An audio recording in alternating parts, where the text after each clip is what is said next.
الفيديو النهاردة مختلف تماما عن كل الفيديوهات اللي موجودة في القناة. حبيت أشارك معاكم تجربة غريبة وأتمنى محدش يجربها زي ما أنا جربتها. في ناس بتموت بسبب المرض، وفي ناس بتموت بسبب القدر، وفي نوع تالت من الناس بيموت بسبب الفضول. وأنا كنت واحد من الناس دي. أنا اسمي إياد، واحد عادي جدا، أو كنت كده قبل اللي حصل. شاب عايش يومه زي أي حد، نت وشغل وقعدة مع صحابي، لحد ما جالي فضول أعرف حقيقة حاجة اسمها الدارك ويب. الموضوع بدأ بهزار، بس خلاني أدخل مكان عمري ما كنت أتخيل إنه موجود أصلا. اليوم ده كان يوم عادي، كنت قاعد في أوضتي والليل دخل عليا. فتحت الكمبيوتر زي كل يوم، يوتيوب، فيسبوك، شوية فيديوهات، ريلز. خطفني فيديو عنوانه لو قلبك جامد ادخل الدارك ويب. ضحكت، قلت ايه الهري ده؟ بس الفيديو كان عليه مشاهدات كتير جدا. دوست على اللينك والمصيبة بدأت من هنا. اليوتيوبر كان بيحكي عن مواقع سرية، تجارة ممنوعة، عصابات، اختراقات، ناس بتختفي، حاجات مرعبة. كلام غريب شدني، وفي آخر الفيديو قال لو عايز تدخل لازم ما تكونش جبان، ولو ما دخلتش ما تكملش. الكلمة دي علقت في دماغي قوي، ما تكملش. وأنا بالظبط الشخص اللي كان هيكمل. عدى يومين والموضوع بقى في دماغي، قلت أدور. قريت مقالات كتير جدا عن الدارك ويب، افتكرته هزار، بس بدأت ألاقي كلام غريب بيتكرر. ما تدخلش لوحدك، اقفل كاميرا الكمبيوتر، استعمل تور براوزر، استخدم VPN، ما تسيبش أي بيانات وراك. كل ما أقرأ أكتر الفضول جوايا يزيد، لحد ما جيت في يوم أخدت القرار، أنا هدخل.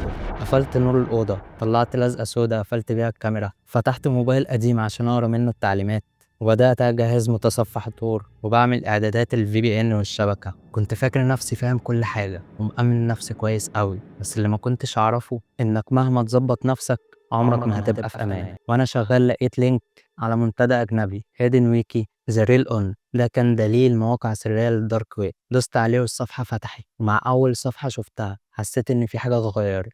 ده مش الإنترنت الطبيعي، ده عالم تاني، غامق سوداوي مرعب. صفحات مش مفهومة، حاجات مش المفروض تتحط أونلاين. بس كملت، دورت ودوست على اللينكات، مواقع غريبة، كلام مريب. بس لسه مفيش حاجة غريبة حصلت لحد دلوقتي، لحد ما وصلني لينك ما كانش شبه الباقيين. كان مكتوب عليه Don't click this website tracks you. ضحكت ومن غير ما أفكر دوست عليه. هنا كل حاجة اتغيرت. الموقع كان اسود تماما، مفيهوش ولا كلمة غير رسالة واحدة ظهرت فجأة بالنص: Who are you؟ انت مين؟ افتكرت انها هزار. خرجت. بعد دقيقة جالي اشعار على الكمبيوتر من الايميل. فتحت الميل لقيت رسالة جديدة من غير عنوان ومن غير مرسل، رسالة مجهولة، والصعقة كانت في اول سطر فيها: ليه خرجت؟ انا لسه بسأل، انت مين يا اياد؟ قفلت الايميل فورا. قلبي وقع. ازاي يعرف اسمي؟ انا داخل بتور براوزر وVPN ومغير كل حاجة ومظبط الاعدادات. افتكرت نفسي في امان، لكن واضح ان اللي هناك محدش بيلعب معاهم. بدأت اتخيل سيناريوهات، يمكن هاكر دخل على الجهاز، يمكن حد يعرفني بيهزر معايا. مهما فكرت ما كنتش بلاقي تفسير مقنع، بس قلت اهدى واطنش. قفلت الكمبيوتر ورحت انام. بس الليلة دي ما كانتش بداية نوم، دي كانت بداية كابوس. تاني يوم صحيت متأخر، قررت انسى كل اللي حصل. رحت الشغل، قعدت مع صحابي، كل حاجة كانت طبيعية جدا في يومي. بس وانا راجع البيت بالليل بدأت احس ان في حاجة غلط. كنت ماشي في الشارع، الاحساس اللي بيقول في حد بيراقبك مسيطر عليا. بصيت ورايا مفيش حد، قلت يمكن من التوتر. رجعت البيت، فتحت الكمبيوتر. مجرد ما فتحته لقيت رسالة في الايميل، نفس المرسل، مش معروف، نفس الطريقة. فتحت الرسالة لقيت ايه؟ مش ناوي ترد عليا؟ اتوترت جدا. كتبت بسرعة: انت مين؟ عايز ايه؟ رد خلال 3 ثواني بس: انا بسأل سؤال بسيط، انت لازم تجاوب.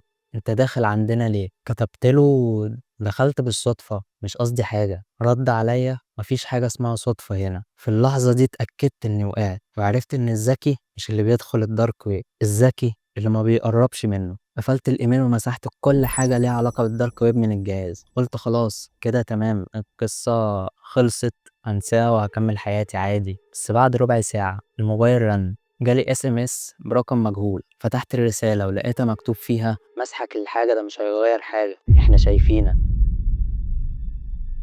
انتوا مين؟ وقفت مكاني، ايدي سقعت، قلبي بيدق بسرعة. ده كده الموضوع في خطر بجد مش هزار. رديت: انت مين وعايز ايه؟ وجالي الرد: هتعرف قريب. الموضوع بقى رعب وفي قلق، توتر. بس قلت ما ينفعش اسكت. انا مرعوب بس لازم اعرف ده مين وعايز مني ايه وليه انا بالذات. فقررت ارجع اللعبة تاني. بس المرة دي مش مجرد فضول، المرة دي تحدي، وقررت إني كده كده خلاص دخلت في الموضوع فهواجهه وهحاول أتمالك أعصابي. رجعت شغلت التور براوزر، دخلت على نفس اللينك، الصفحة ظهرت تاني، بس المرة دي كان فيها رسالة مستنياني: ويلكم باك إياد، إحنا كنا مستنيينك. ومن اللحظة دي كل حاجة في حياتي اتغيرت، وهتعرف ليه.